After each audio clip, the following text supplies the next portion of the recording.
Prayers.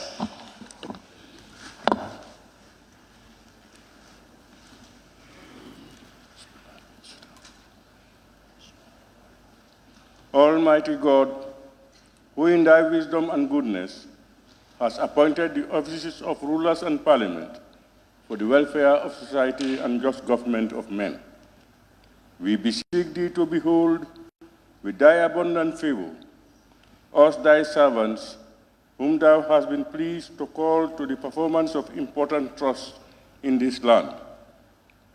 Let thy blessing descend upon us here in this house assembled. Grant us that we may treat and consider all matters that shall come under our deliberations in so just and faithful a manner to promote thy honor and glory, to advance the peace, prosperity, and welfare of this country and of those whose interests thou hast committed to our charge. Amen.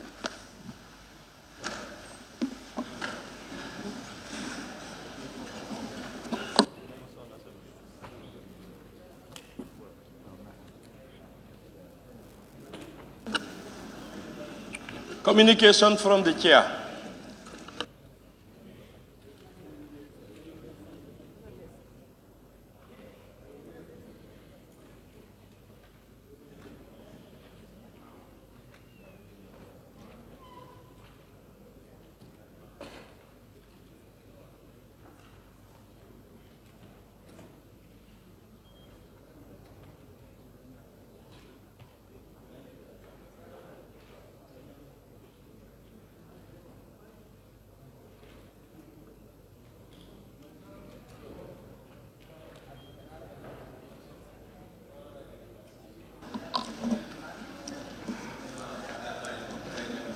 Honorable members, I convey to you all a warm welcome as we return to this chamber since the adjournment of the Assembly in an extraordinary session earlier this month.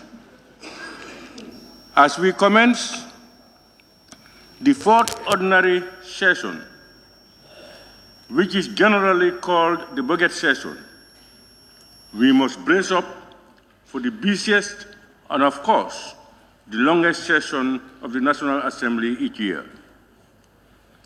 I express my profound gratitude to Allah subhanahu wa ta'ala, the Almighty, for our lives and for making it possible for us to interact once again in the service of our dear country and people. I pray that Allah continues to guide us through this session and beyond. Equally honorable members, let me seize this opportunity to welcome the Honorable Minister for Finance and Economic Affairs, and indeed all our partners, the media, to this fourth and final ordinary session of the Assembly in the 2023 legislative year. Honorable members, may I also recognize your tremendous efforts and commitment to your respective oversight committee works. I similarly extend same to the clerk and the National Assembly Service for the support and guidance throughout the process. This has once again demonstrated our commitment and dedication to national duty, and I will urge all of us to keep up the momentum or even do better. Honorable members, as we may recall, during the recently concluded extraordinary session of this August Assembly, in the 2023 legislative year, the under-mentioned bills were passed. The Victims' Reparation Bill 2023, the Ban from Public Office TRRC Bill 2023, the former President's Bill 2023,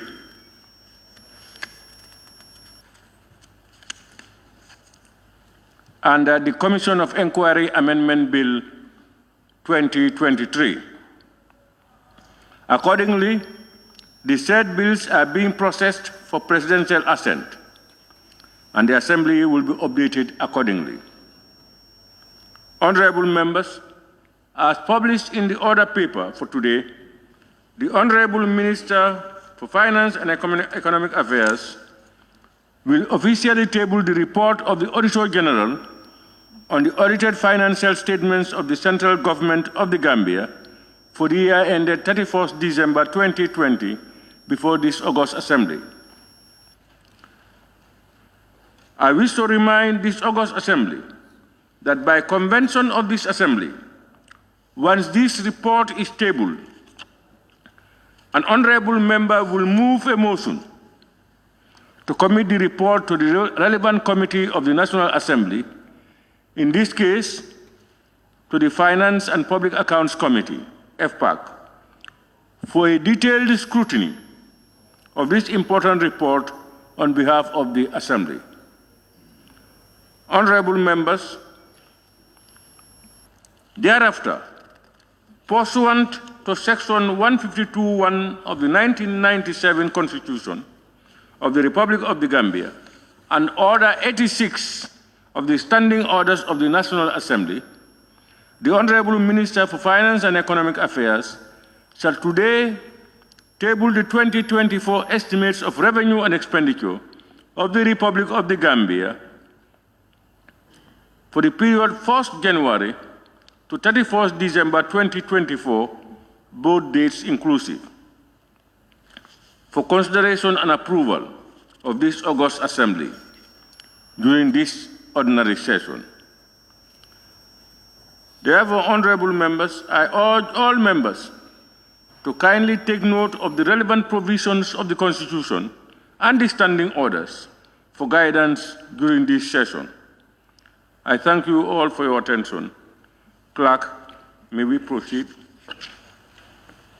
Thank you, sir. Correction and approval of the records of votes and proceedings of the National Assembly sitting of Thursday, 2nd November 2023. Honorable members, the record of votes and proceedings of the National Assembly sitting of Thursday, 2nd November 2023 is before us for correction and approval. Can any honorable member please move that the said record of votes and proceedings be considered and approved? Honorable member for Upper Fuladu West. Yes, thank you so much, Honorable Speaker. I rise to move a motion for the said records of votes and proceedings of the National Assembly sitting of Thursday, 2nd November 2013 be put into consideration. Yes. 2020, 2023. Yes, thank you. Any seconder, honorable members? Honorable member for Sami. Thank you very much, Honorable Speaker. I rise to second the motion. Thank you very much, honorable member for Sami.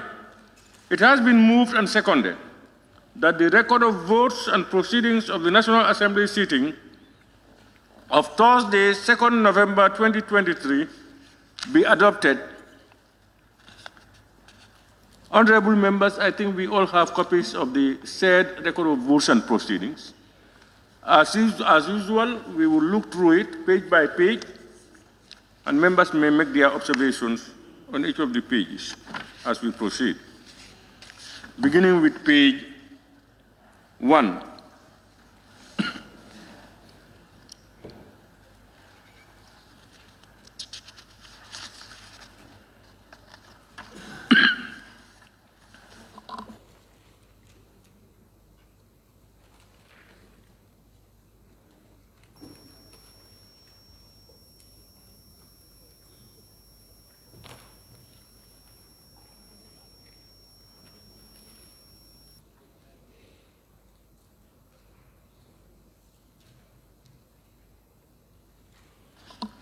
Honorable members, we now move to page 2.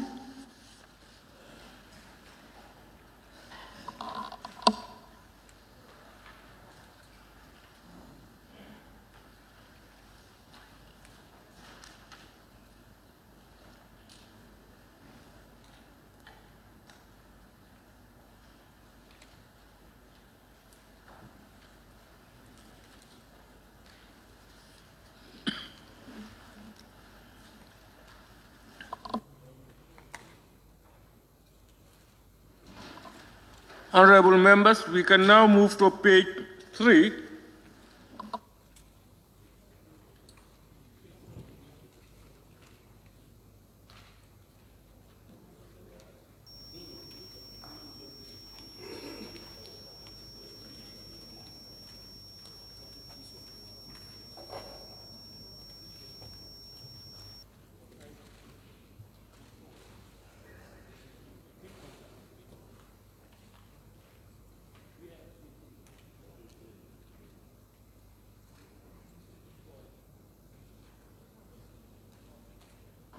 Honorable members, we now move to page 4. Page 4. Honorable member for 𝒂𝒏𝒔. On which page? Yes, page 4. Thank you. Okay. Honorable Speaker, if you look at page 4, it says at this stage, Where on page 4? The fourth paragraph. Good. It says, at this stage, honorable members from the UDP, PDOIS, an independent member for Busumbala in the minority group walk out of the assembly. I don't think we should be using these party names UDP, DOI. I think it's better to just say some honorable members left the house and not to use any party names, because we have been saying that once we are in the plenary, once we are here, once we are in the chamber, party tags and party names stays out of the chamber.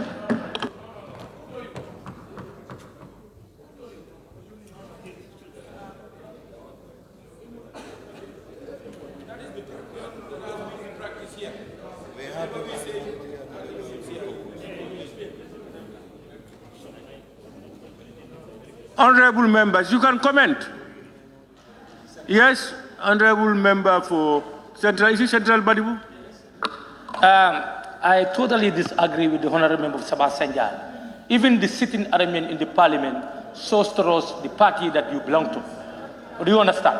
Now in the report, it's important to put it in the report, the people who left, the party that they belong to. It's not a crime to mention them. This is identification, my brother.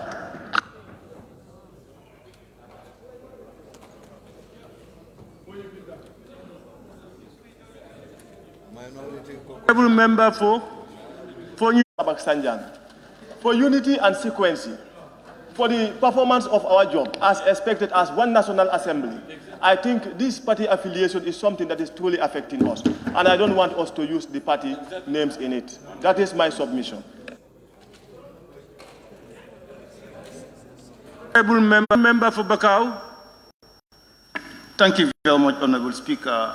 Honorable Speaker, I think the honorable members should understand that this is for the purpose of the courts. So for that being the reason, I think it is proper for us to use the names of the party representations. Thank you. Honorable nominated member Keba Lang Fofana.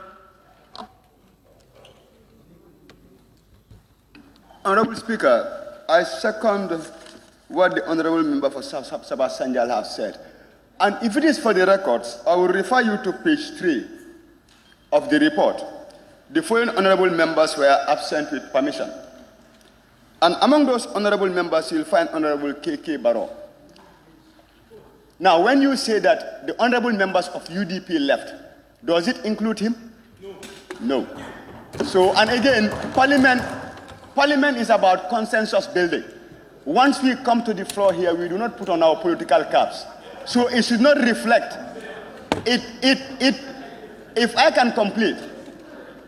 Members, I have said many a times, please respect opinions. When you want to say something, raise your tag. We will give you the floor. Yes, honorable member, continue. We all come from political parties and we have our political convictions. But we all agree to one thing. Once we walk to this floor, we put away our political caps. So, political affiliations should not reflect in the minutes of the assembly. So I'm subscribing to the point raised by the honorable member for 𝒂𝒏𝒔. Member for your councillor. Yeah, thank you, Honorable Speaker. I think these are facts that are laid in this parliament. There are bills that we've unilaterally agreed and disagreed. Names of individuals or their party affiliation has never been mentioned. So if it is mentioned in this, I think we'll revisit this and make sure wherever we disagree or agree, names should be clearly mentioned that XYZ said this, XYZ said this. So let not set precedent that doesn't occur or give us, an issue that will help us. So I think we should be completely in agreement to make sure we will see sanity in this. Because I am sorry if this assembly will now lean onto this. I see no progression in this, whereby names will also be in reflection. So I'm not in agreement on this. Yes. Thank you. Honorable Member for Talending. Honorable Speaker, I think they are right. I think they are right in the fact that the party name should not be mentioned. But he also wrong in citing that some members. That would not be correct. If you say, you have to say at this juncture, the following members walked out, and all the members will be listed. But it has to be on record who are those members who walked out. So anybody reading it, you know that that's how it's supposed to be, to follow the same pattern. The following members walked out and you write all their names.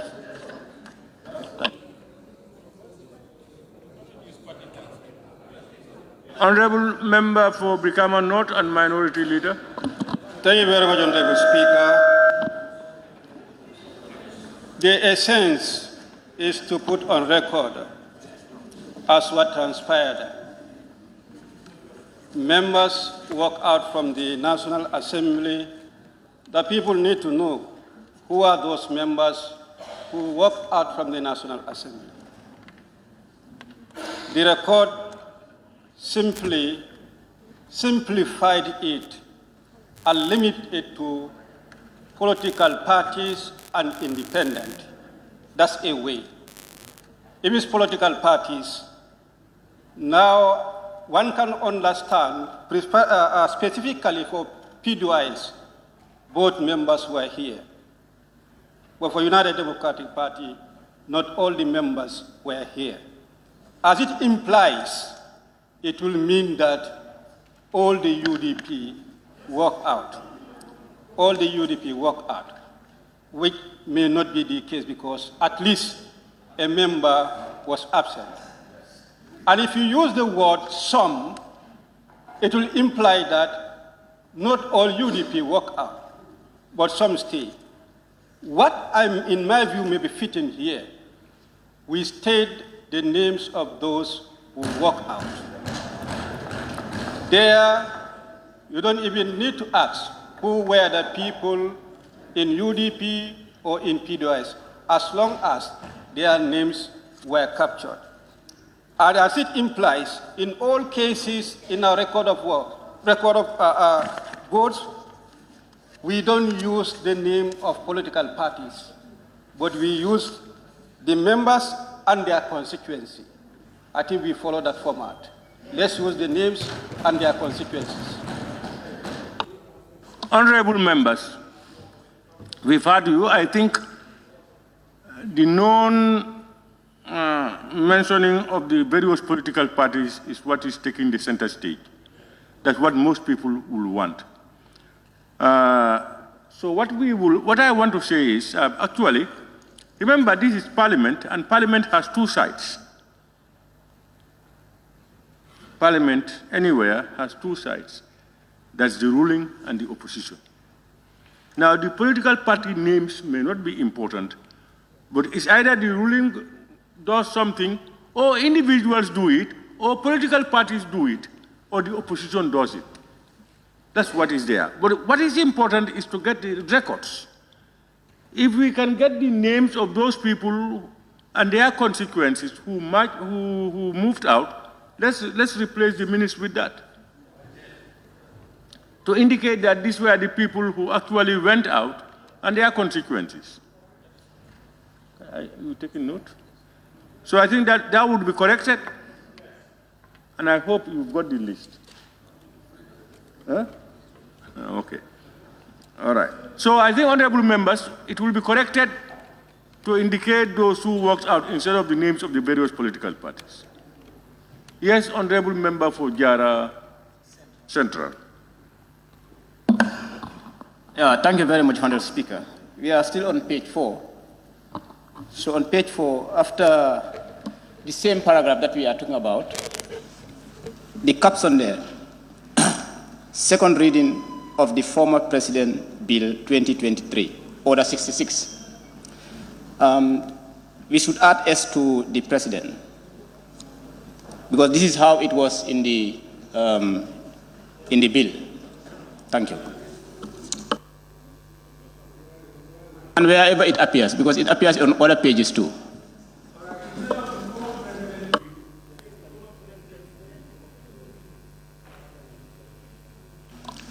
You're saying instead of the former President Bill, it should be the former President's Bill.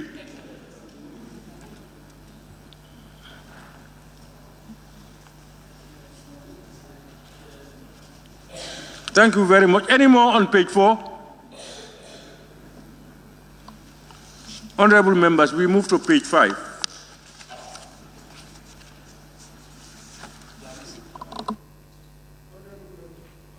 Member for Jara Central. Thank you, Honorable Speaker, once again. Page 5, on the caption there again, after question put and agreed to, consideration at committee of the whole House. Article D is missing between, sorry? No, refer us to the specific place you are making reference to. Yeah, this is what I was doing. Maybe we are not following me. After question put and agreed to. After? Question put and agreed to.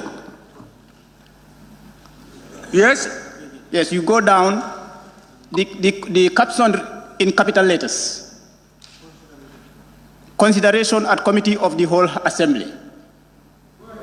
Exactly. There should be an article D to be inserted between at and committee. Consideration at the committee of the whole assembly. It should read like that. I think it's good enough. No. Because if you look at under that, consideration at committee, you have it written again. Consideration at the committee of the whole assembly. So for consistency purpose, we have to add article D between at and committee.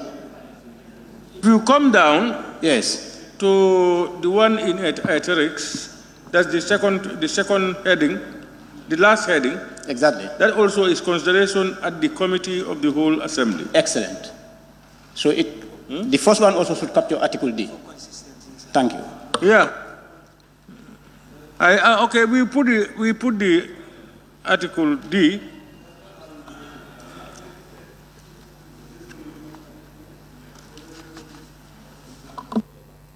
Any more on page 5?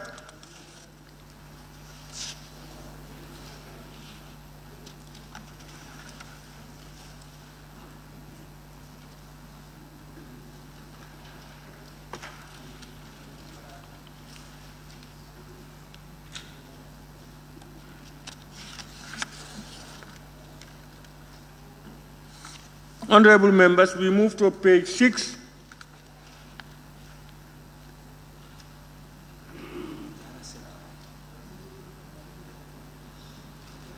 Honorable Member for Jara Central. Thank you, Honorable Speaker. Page 6. After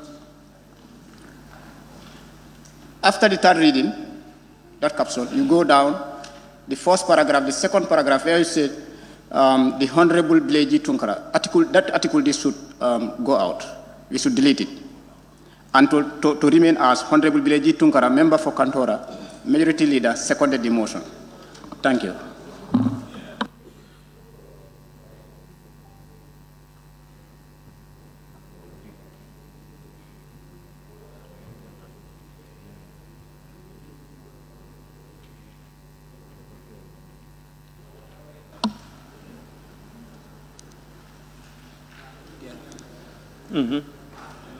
Any more on page 6, honorable members?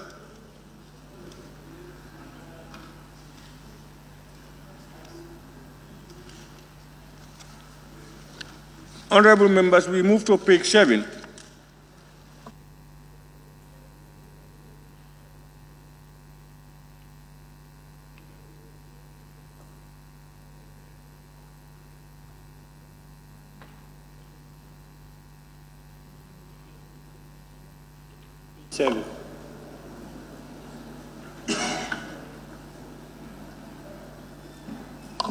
The Honorable Member for 𝒂𝒏𝒔. Thank you very much. On page 7, where you have vote on the certificate of urgency, the last paragraph, the clerk read aloud the short title of the bill, and it was deemed to have been that A should be removed, to have been read the first time. And then we should remove those two A and put the article D after read.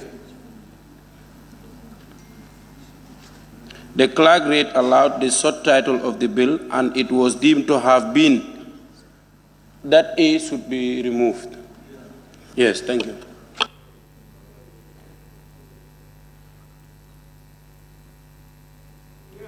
Honorable members, that sentence, it was deemed to have been read that A should be out, read a second time that the second A should remain.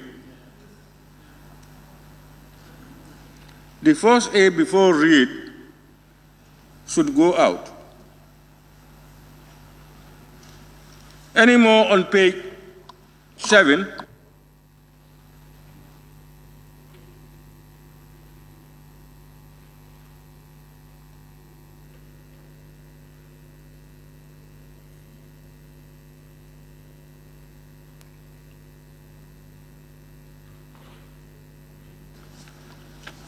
Honorable members, we move to page 8.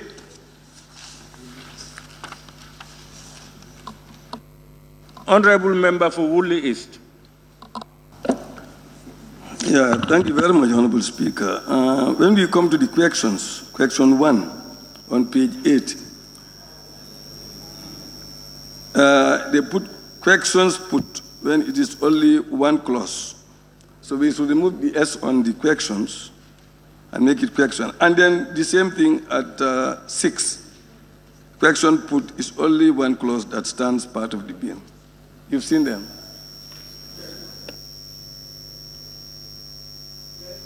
Honorable members, consideration at the Committee of the Whole Assembly. If you look at the questions, number 1, 2, 3, 4, 5, 6, and 7. Number 1 is only one question, and therefore questions, the S should be out. And number 6 is only one question, and therefore the S on questions should be out.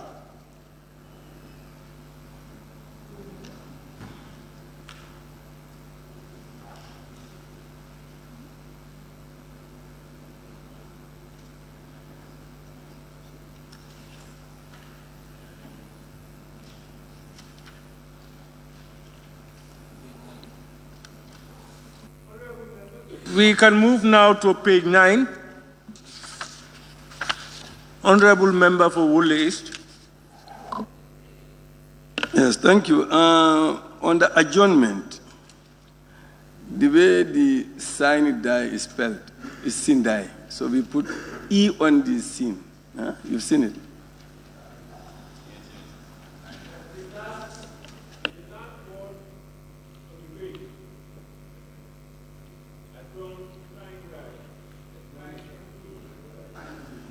It takes an E.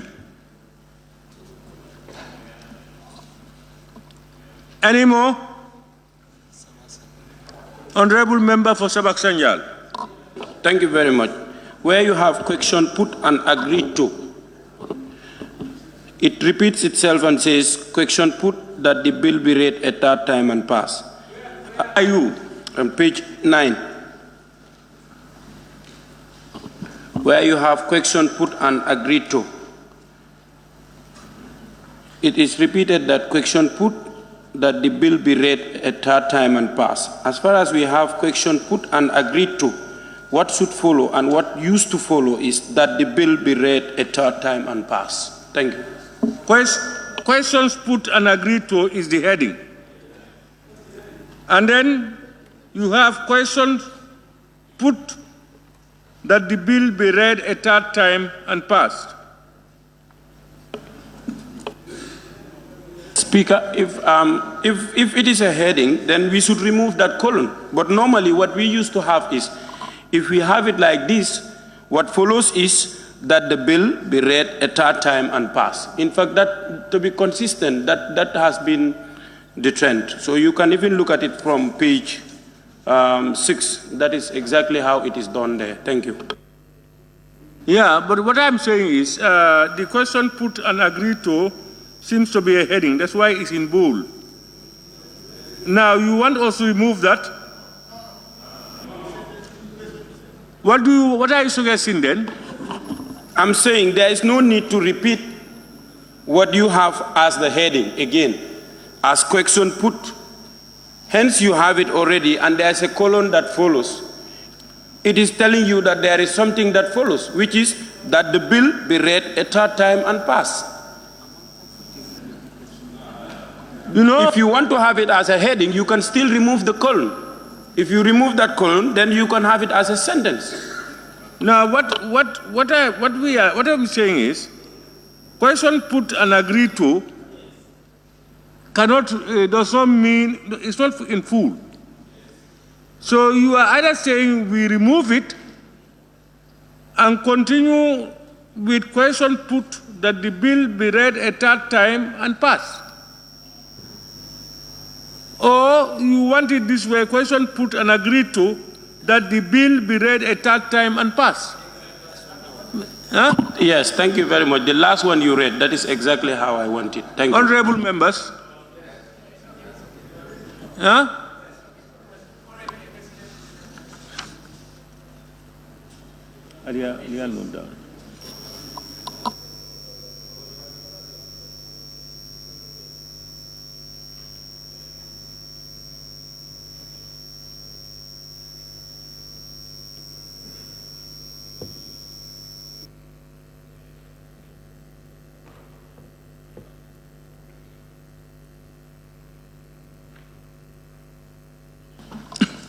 Honorable members, it has been moved and seconded that the record of votes and proceedings of the National Assembly sitting of Thursday, 2nd November 2023 be approved with amendments.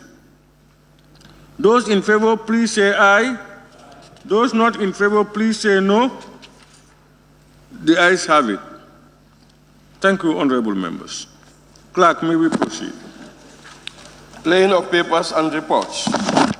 Report of the Auditor General on the audited financial statement of the central government of the Gambia for the year ended 31st December 2020. Thank you. By the Honorable Minister for Finance and Economic Affairs. Honorable members, may I now invite the Honorable Minister for Finance and Economic Affairs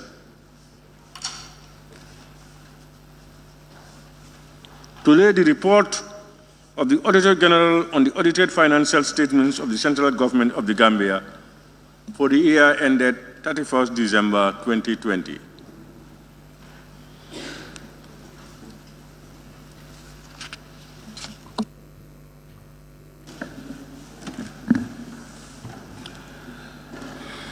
Good morning, Honorable Speaker, Honorable members of the National Assembly, members of the press, staff of the Ministry of Finance, particularly the Accountant General.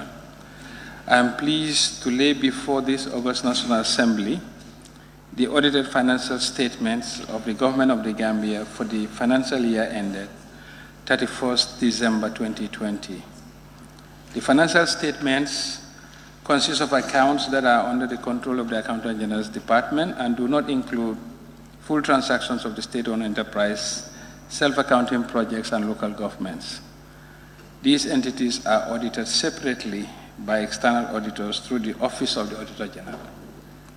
The financial statements comprise of the following: consolidated statement of cash receipts and payments following the IPSA, International Public Sector Accounting Standards, Statement of Revenue and Expenditure, Consolidated Revenue Fund, Detailed Revenue and Expenditure Comparison, Accounting Policies, and Explanatory Notes.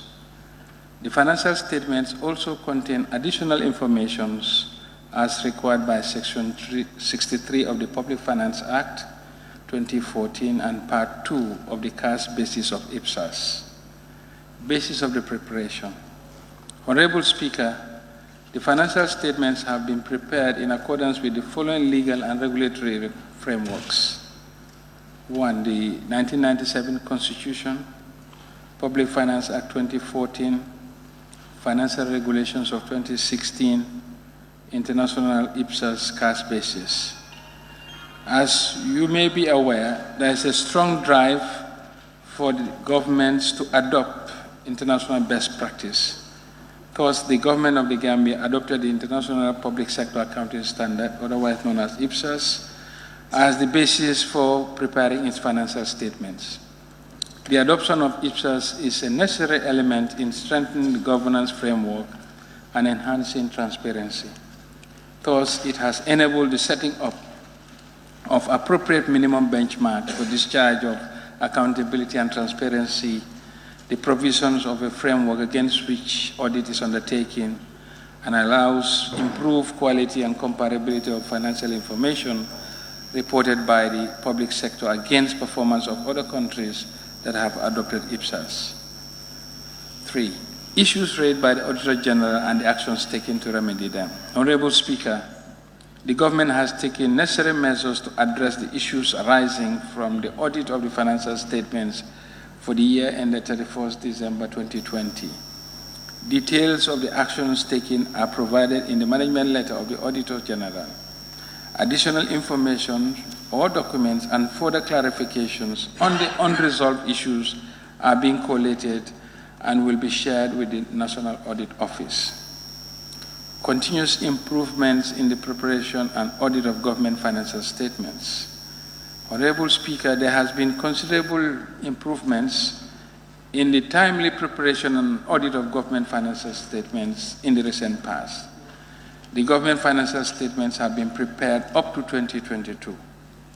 The audit of the 2021 government financial statements is currently ongoing, while the preparation of the 2022 accounts has just been concluded, ready for submission to the National Audit Office. This is a clear demonstration of our commitment towards the attainment of in-year reporting, whereby the Auditor General can perform continuous audit of government activities. The Rwanda IFMIS initiatives. Following the implementation of the IFMIS system that has been in use for almost 2 decades, the government continues to explore and adopt strategies to ensure its sustainability, as well as reduce the dependency on the international consultants. In this vein, the government of the Gambia is collaborating with the government of Rwanda to come up with a homegrown IFMIS system. Asset management policy. The government of the Gambia, through the support from AFRICTAC West 2 of the IMF, has developed an asset management policy for use throughout government.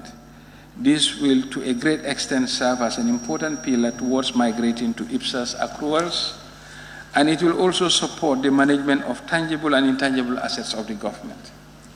Treasury single account.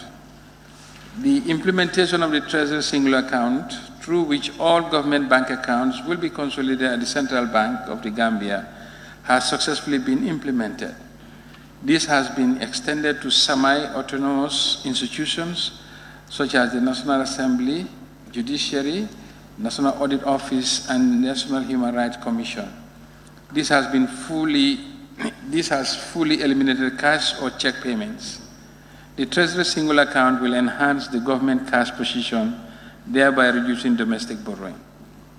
A key tool to support the Treasury single account is the implementation of a revenue collection platform, which is at an advanced stage. Honorable Speaker, in conclusion, we say that over the past years, the government has been implementing a series of public financial management reforms. This has resulted in the overall improvement in the quality of the public financial management services delivered by the government. In conclusion, Honorable Speaker and August Assembly, please allow me to once again thank all the players in the public financial management cycle, from policy formulation and implementation, for the quality oversight and the quality oversight function of the National Assembly is continuously discharging. On this note, Honorable Speaker, I beg to move. Thank you.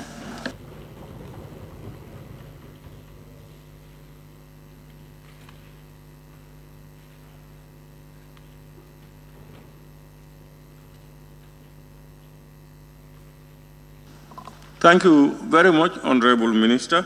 Honorable members, any seconder?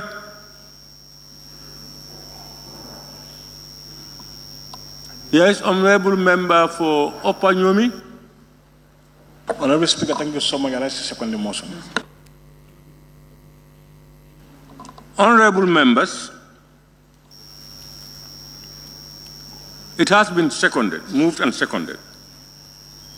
The Auditor General's findings are a critical tool in upholding the principles of transparency, accountability, and good governance, which are the cornerstones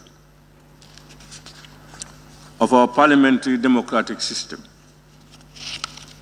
The Auditor General's office plays a pivotal role in ensuring that public funds are utilized efficiently and in accordance with established regulations.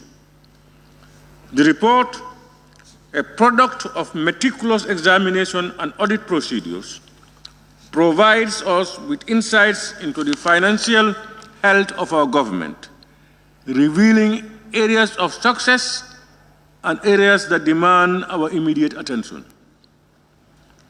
I commend the Auditor General and his dedicated team for their unwavering commitment to conducting thorough and impartial audits. Their work is instrumental in fostering public trust and confidence in the governance stewardship of public resources. Honorable members, as you are aware, this is an important report that requires thorough consideration by this Assembly. For that reason, and by convention of this Assembly, I will therefore kindly invite any honorable member to move a motion to commit the report to the relevant committee of the National Assembly for further consideration and report made thereupon. Any honorable member? The honorable member for All Yundum constituency. Thank you so much, Honorable Speaker. I rise to move that the report of the Auditor General for the financial statement of the government of the Gambia for year ended 31st December 2020 to be referred to the Committee of FPAC for further scrutiny. Thank you. Honorable members, any seconder? Honorable member for Central Badibu. I rise to second it. Honorable member, it has been moved and seconded that this August Assembly do commit the report of the Auditor General on the audited financial statements of the Central Government of the Gambia for the year ended 31st December 2020 to the Finance and Public Accounts Committee. Those in favor, please say aye. Those not in favor, please say no. The ayes have it. The report is therefore committed to FPAC. Honorable members of FPAC, I want to remind ourselves as we consider the findings presented in the Auditor General's report. Let us approach this task with a sense of duty and responsibility as usual. The recommendations and observations contained in the report serve as a roadmap for corrective measures and improvements in our financial management systems. It is therefore imperative that we, as representatives of the people, carefully examine the report, engage in constructive discussions, and collaborate to address any discrepancies or concerns highlighted by the Auditor General. This process underscores our commitment to ensuring that taxpayer funds are utilized judiciously and in the best interest of our citizens. I urge all honorable members of this Assembly to approach this task with the seriousness it deserves, recognizing the importance of the Auditor General's role in promoting fiscal responsibility and accountability. Let us work together to implement necessary reforms and safeguards, ensuring that our government operates with the highest standards of integrity. Honorable members, may our deliberations be guided by the principles of transparency, accountability, and the overarching goal of serving the best interests of the citizens we represent. I thank you all. Clerk, can we proceed? Motion. Section 152(1) of the 1997 Constitution and Standing Order 86(1), laying of the estimates of revenue and expenditure for the fiscal year 2024, 1st January to 31st December 2024, both dates inclusive, by the Honorable Minister for Finance and Economic Affairs. Honorable members, may I invite the Honorable Minister for Finance and Economic Affairs to table the estimates of revenue and expenditure of the Government of the Gambia for the period 1st January to 31st December 2024, both dates inclusive. Honorable Minister. Thank you, Honorable Speaker. Honorable Speaker and members of the National Assembly, members of the press, staff of the Ministry of Finance, and particularly the Budget Directorate, I would like to submit for consideration and approval by the National Assembly the estimates of revenue, recurrent, and development expenditures for the Republic of the Gambia for the fiscal year 2024. Honorable Speaker, the legal basis for today's event, that is the tabling of the 2024 budget estimates before the National Assembly, is anchored on the 1997 Constitution and the Public Finance Act 2014. Section 152(1) amended of the 1997 Constitution of the Republic of the Gambia places an obligation on His Excellency the President to instruct the Minister of Finance and Economic Affairs to prepare and submit to the National Assembly at least 60 days before the end of each financial year the estimates of revenue and expenditures of the Gambia for the following year. The amendment will take effect in the 2025 fiscal year. Furthermore, Section 21(1) of the Public Finance Act equally requires the Minister to lay before the National Assembly the appropriation bill documents, and Section 24 of the same Act specify the content of the appropriation bill documents. Consequently, these relevant documents are now incorporated in the 2024 estimates of revenues and expenditure.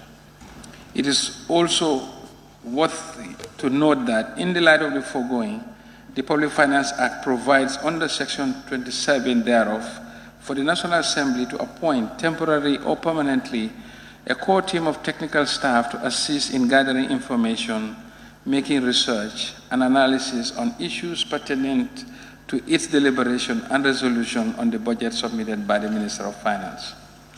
Honorable Speaker, the Ministry of Finance and Economic Affairs is responsible for the overall coordination and formulation of the annual budget, in line with both the Constitution and the Public Finance Act 2014.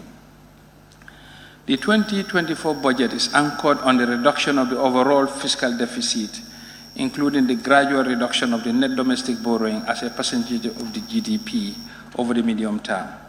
For this reason, the Ministry intends to pursue rationalization of expenditures, improving domestic resource mobilization, and innovative non-debt revenue creating initiatives such as asset recycling program, restructuring the debt profile to reduce the burden of the debt, and focusing on concessional financing of infrastructure projects identified in the Green Recovery Focused National Development Plan. otherwise branded as Yiriwa. The NDP is now branded as Yiriwa to reflect the development that it will usher in upon its implementation. As a result, the draft 2024 budget estimate has been prepared based on the objective of consolidating recovery and accelerating reforms to build economic resilience and improve the well-being of the population. To this end, the draft estimate is focused on improved domestic resource mobilization drive that supports the provision of quality essential services in education, health and agriculture, and infrastructure development to promote a more inclusive and resilient growth. This new direction of the government policy will support recovery in the light of the global economic headwinds that threaten to slow down the gradual recovery from the COVID-19 pandemic. Honorable Speaker, growth continues to remain strong despite the global domestic challenges, the war in Ukraine, the lingering effects of the pandemic, and the tightening global financial conditions continue to slow down the global growth, therefore affecting domestic economic performance. On the macroeconomic front, provisional data estimates show that the real GDP growth for 2024 projected to at 4.9%, lower than the 5.3% recorded in 2021, when recovery from the pandemic was underway, but slightly higher than the 2023.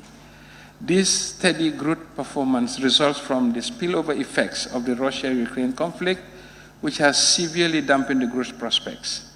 Previously, projections have been revised downwards owing to the increasing interest rates to counter the rising price levels. Real GDP growth is projected at 4.8% in 2023. On sector-specific growth outlooks, agriculture is projected to continue on its growth path, reaching 8.3% in 2023 compared to 3.6% in 2022, primarily supported by crop production, fishing, and aquaculture. The growth prospect for the industry sector is estimated to increase to 7.4% in 2023 from 3% in 2022, mainly supported by electricity and construction. On the service sector, growth is expected to subdue at 2.5% in 2023, with rebound activities in tourism and wholesale and retail trade subsector. Tourism is expected to recover from the COVID-19 disruption by 2026, when the arrival of tourists is expected to reach pre-COVID arrival levels. Tighter global financial conditions in response to multi-decade highs in global inflation rate is adversely affecting the country's macroeconomic fundamentals, generating foreign exchange shortages, weighing on foreign exchange reserves, and exerting pressure on the dollar. To aggravate the situation, the balance of payment is negatively affected by the high food and fuel import bills, disruption of the cashew exports, and elevated freight costs. To this end, the Central Bank of the Gambia conducted foreign currency intervention of close to $139.44 million in 2022 to ease supply-side constraints and support the importation of essential commodities that reach critically low stock levels. In addition, strong domestic demand combined with high food and energy price fueled by the war in Ukraine added to strengthening inflationary pressures in the country. Inflation reached a record high of 18.5% year-on-year in September 2023, but it has recently declined to 18% as of end of October 2023. This elevated inflationary pressure stems from both food and non-food commodities. Monetary policy in this context was geared towards tackling price hikes, with the central bank further raising its policy rate to 17 percentage points in August 2023. In terms of the outlook, growth is projected to moderately rebound to 4.9% in 2024 and strengthen further in the medium term at an average of 6.1% growth per year. Going forward, agricultural sector is expected to be the main driver of growth in the medium term. As the West grapples with the spillover effects of the war in Ukraine, lower real incomes and high interest rates are creating volatility and affecting the prospect for tourism and trade. Honorable Speaker, let me take this opportunity to update this August Assembly on the status of the budget execution for the first 3 quarters of 2023 and the outlook for the remaining part of the year. The overall budget execution for the first 3 quarters of 2023 is on track, as the outturn is 8 percentage points below projection. The overall spending is in line with the projection due to the decline in recurrent expenditure in line with the fiscal prudence being implemented. Revenue and grants for the first 9 months amounted to 19.2 billion, representing an outperformance of 28% against its projections. This overperformance is mainly emanating from a 28% increment in tax on international trade due to the reduction in fuel subsidy against what was projected during the review period. A 3% increase in non-tax revenue and a $900 million dividend payment from the central bank was also there. During the first 3 quarters of 2023, tax revenue amounted to 10.4 billion compared to the projection of 9.9 billion, reflecting a slight increase in performance by just 4 percentage points. This increment is highly influenced by a rise in taxes on international trade on both oil and non-oil products and the decline in fuel subsidies. In addition, the measures taken by the government to decongest the seaport, expanding the berthing space for shipping lines, and improve handling equipment all contributed to the increase in the import volumes. On non-tax revenue, performance for the first 3 quarters registered 3.2 billion against a projection of 3.1 billion for the same period. This represents an increase of 3%. The table below identifies the movement in the revenue performance, and it should have read revised budget of 2020 and budget of 2023 as a heading. Honorable Speaker, the government expenditures have been broadly consistent with our projections.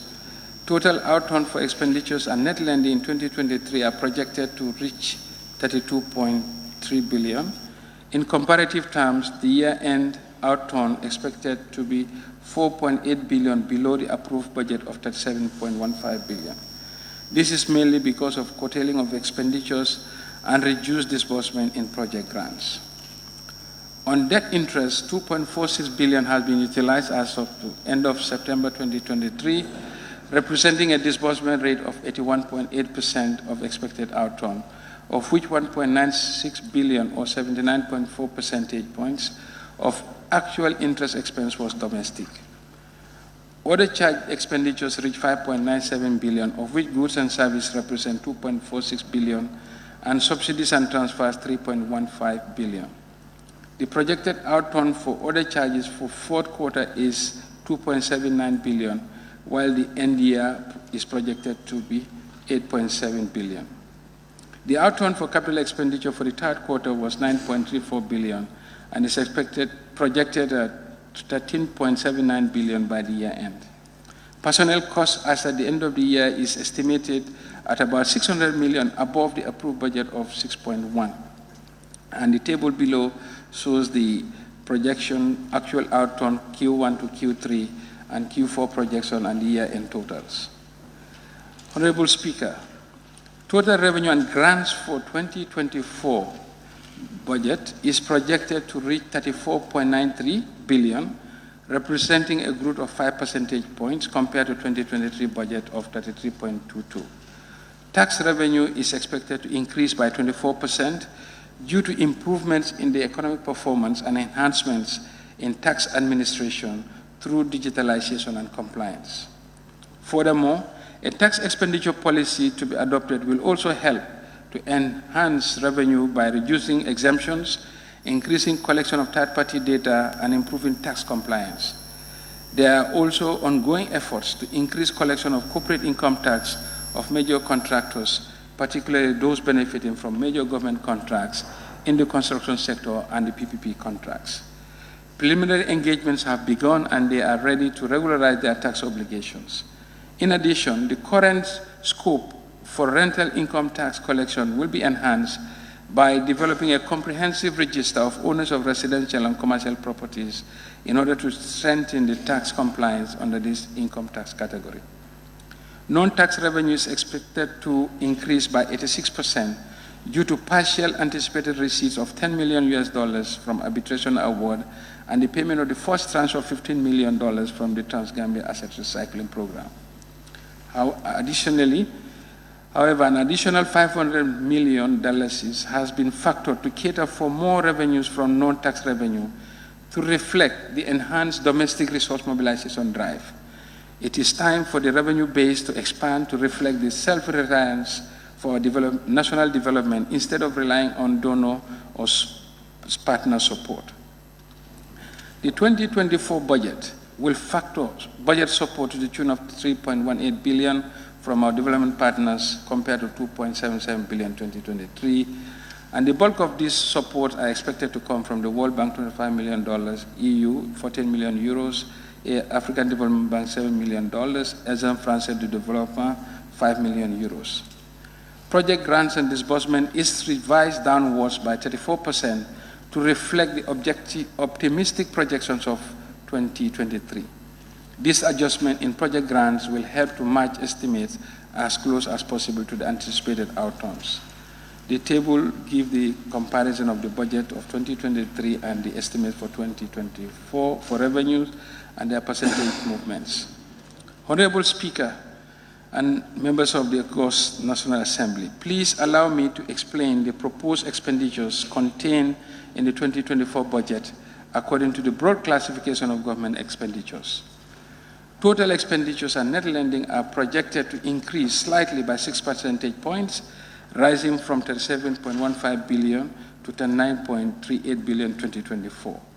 This increase is mainly driven by increase in debt interest, which is projected to increase from $2.9 billion in 2023 to $5.9 billion in 2024, an increase of 76%. Personnel emoluments expenditures are also projected to increase from $6.1 billion, revised base value of $6.7 billion in 2023 to $7.43 in 2024. However, personnel emoluments have been revised in 2023 to take into account adequate adjustments relating to unplanned recruitments. Meanwhile, goods and services from the use of both donor and government resources is projected to be $9.84 billion in 2024, representing a 1% decrease compared to 2023. Similarly, capital expenditures are expected to decline by 12%. The decline in the budget for both goods and services and capital expenditures are associated with the decline in project grant disbursement from 2023 to 2024. This is mainly explained by the over-projection of project grants, which has been largely corrected for in 2024. The largest allocation of the expenditure budget, apart from the debt service, which consume about 26% of the expenditure budget, is to education. And the combined allocation to this sector, both the highest basic education, higher education, comprises more than 15% of the expenditure budget. This is necessary to invest in the human capital for the country and for the country to take advantage of the demographic dividend of our youthful population. The infrastructure deficit of the country is huge, and hence this sector attracts the second largest share of the budget, while the health and agriculture follow closely. The thrust of the expenditure budget is to invest in the capital base of the economy, build resilience that is much needed in these turbulent times. Meanwhile, subsidies and transfers, which include subventions, are projected to increase by $599 million to $4.96 billion in 2024, compared to $4.3 billion approved for 2023. This increase is partly due to the increase in subvention for the GRA on the backdrop of anticipated higher revenue collections, Ministry of Health, hospitals, schools, GBOS for the national census, and the inclusion of new subventions to MCC Compact Coordination Office, Victims Commission, SOE Commissions. Input subsidies for fertilizer also increased by $100 million. Goods and services from domestically financed resources increased by 34% from 4.08 billion in 2023 to 5.48 billion in 2024. The significant increase in goods and services is as a result of the increased funding for land compensation for roads and NAWEC solar power project, post-OIC activities, travel expenses of the National Assembly, and the consultancy service related to public works. Furthermore, the contribution to the Gambia River Basin OMVG of $150 million and the hospital drugs of $240 million are also contributing factors. Overall, capital expenditure, including donor funds, is expected to decrease by 12% to 11.76 billion in 2024, mainly as a result of projected decrease in project grants disbursement. However, government funding of infrastructure and related investment is projected to increase by 30% from 2.5 billion in 2023 to 3.26 billion in 2024. This includes anticipated payments for ongoing infrastructure works, including relocation of services and related works. The table below indicates the expenditure categories and their distribution. Debt service interest payments is projected to be 5.11 billion in 2024 from 2.19 billion in 2023, representing an increase of 76%. Overall debt service interest payment and plus foreign amortization is projected to reach 7.49 billion in 2024. The increase in the debt service for 2024 is as a result of the large increase in the interest payments due to increase in the monetary policy rate, in the monetary policy committee rate to a high of 17%, which translates to higher interest payments on the 30-year bond and other domestic debts and the anticipated rollover of other government securities. Honorable Speaker, the 2024 budget deficit will be financed mainly from domestic financing and borrowing from our development partners. In a sense, the gross deficit is estimated to reach 2.55% of the GDP compared to 3.59% of the GDP. This is a deficit reduction of 29% from the 2023 budget compared to 2024. This deficit reduction strategy will be sustained in the near term in order to reduce the elevated debt levels. The debt to GDP ratio was about 83% in 2022 and is now on a downward trend, and the deficit reduction strategy, anchored on a robust domestic resource mobilization and fiscal expenditure prudence, will be sustained for a more robust financial position. The table below shows the details of the financing team. Honorable Speaker, in conclusion, it is important to note that the global economic and geopolitical developments coupled with climate change has exposed the world economy to, in general, and the Gambian economy in particular, to polycrisis and hence the challenges of the economic management. However, we expect a stronger economy with gradual decline in inflation as inflation-fighting strategies of both the monetary and fiscal policies begin to take effect in a heightened global inflation environment. The planned decline in the fiscal deficit as a percentage of the GDP over time will help to reduce the overall debt ratio in the medium term, which will be supported by strong domestic resource mobilization and containment of expenditures. The reforms and enhanced public financial management environment will be embedded throughout the implementation of the budget to ensure that the development priorities of investing in human capital development and infrastructure are realized. On this note, I hereby submit the draft estimates of revenue and expenditure for the fiscal year 2024 for the consideration and approval of this August Assembly. Honorable Speaker, I beg to move. Thank you very much, Honorable Minister. Honorable members, any seconder? Honorable Member for Old Yundum. Thank you so much, Honorable Speaker. I rise to second the motion and equally thank the Minister for Finance for tabling the estimates for the 2024 budget of the Republic of the Gambia. We thank you for tabling the budget, Honorable Minister, and I hope you'll do diligence to the budget during our debate. Thank you, Honorable Speaker. Thank you very much, Honorable Member, for all you do. Honorable members, the estimates of revenue and expenditure is an important document. This pivotal moment not only marks a significant event in the physical calendar, but also sets the course for economic trajectory of our nation. It sets out the macroeconomic variables of the country in relation to revenue and expenditure of the Gambia and the programs it intends to execute to improve the conditions of the lives of the citizens for the year under review. The tabling of the annual budget is a solemn duty that reflects the collective aspirations and responsibilities of our government. It is a comprehensive roadmap that outlines the financial priorities and strategies to address the needs and challenges facing our citizens. As custodians of public trust, we are entrusted with the task of allocating resources judiciously, ensuring that the budget reflects the values and priorities of our diverse populations.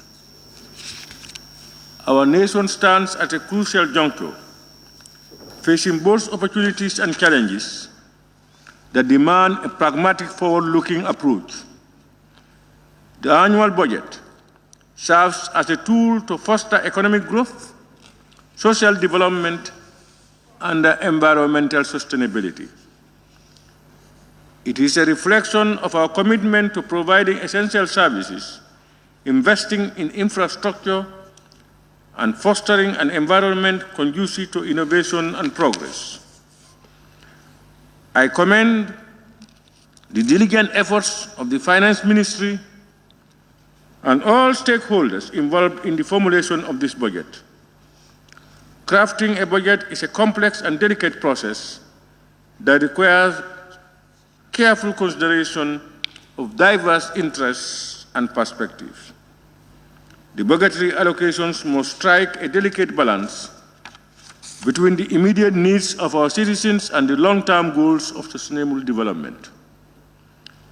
In the spirit of transparency and accountability, I encourage all members of this August Assembly to scrutinize the budget thoroughly, engage in constructive debates, and contribute their insights to ensure that the final budget reflects the collective wisdom of this Assembly.